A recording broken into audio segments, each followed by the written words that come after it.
कुछ समसामयिकी बिंदुओं पर भी नजर रखना चाहिए।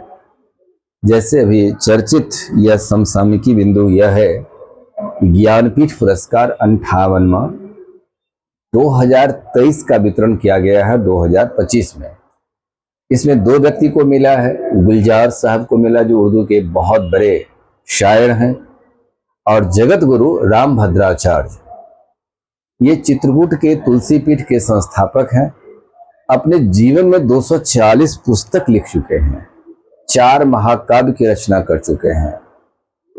ऐसा लगता है कि खुद में ही यह शोध करने वाले व्यक्ति हैं।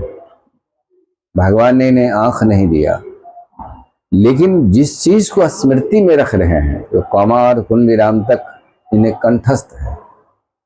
इन्होंने एक बार संबोधन में कर रहे थे, मुझे भारत का संविधान भी स्मरण में है। रामायण का तो कोई बात नहीं, रामायण से भी प्रश्न पूछेंगे तो वह कौन सा कांड का है, कितना नंबर श्लोक में है, ये सब कुछ स्मरण में है। तो रामभद्राचार्य जी को भी इस ज्ञानपीठ पुरस्कार के लिए यह चयन किया गया, प्रदान किया गया। ज्ञानपीठ पुरस्कार 1961 में भारतीय भाषाओं के साहित्यकारों को देने की परंपरा की शुरुआत किया कि साहित्य की उत्थान हो।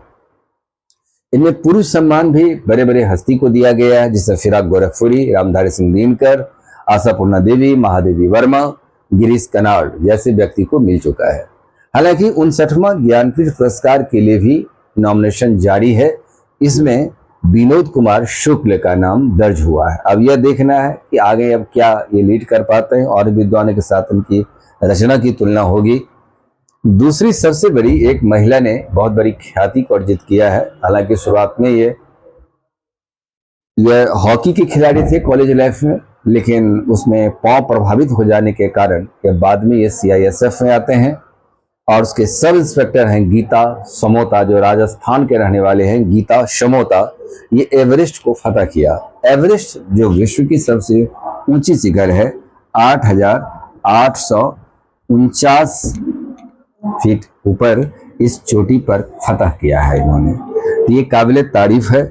दूसरा पुरस्कार बुकर पुरस्कार 2025, जिसमें स्मृतिचिन्ह के साथ 50,000 पाउंड दी जाती है। यह ब्रिटेन में दी जाती है। इसमें बानू मुश्ताक को मिला है, जो हार्ट लैंप के लिए दिया गया, और ये कन्नड़ भाषा में लिखी थी और इसका अनुवाद इंग्लिश में हृदय दीप करके दीप भास्ती नाम की महिला जो लेखिका हैं, इन्होंने इसका अनुवाद किया है।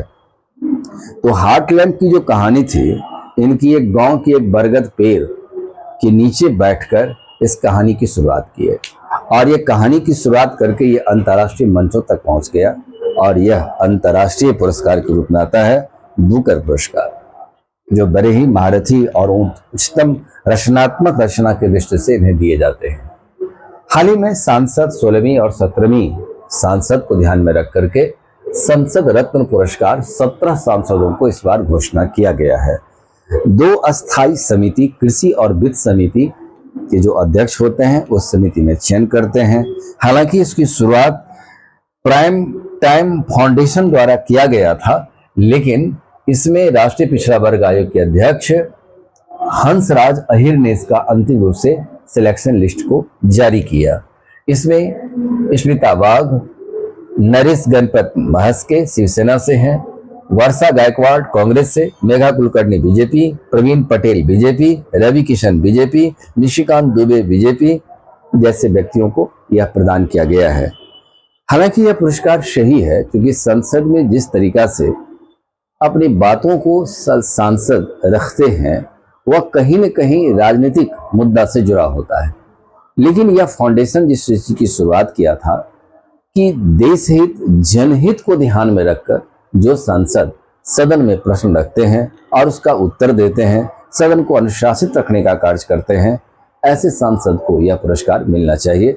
और अच्छे अच्छे उम्दा सांसद इसके पात्र हुए हैं, और इससे सीखने की बात होना चाहिए कि और भी सांसदों को कि सदन के भीतर जो हम डिसिप्लिन, जो हमारी संविधान कहती है, संसदीय मर्यादा कहती है, उसको पालन करें, ताकि और भी सांसद इसके क्रम में आ सकें। तो इस प्रकार ये समसामयिकी बिंदु कभी कभी हम इसी प्रकार से लेकर आते रहेंगे और चलते रहेंगे।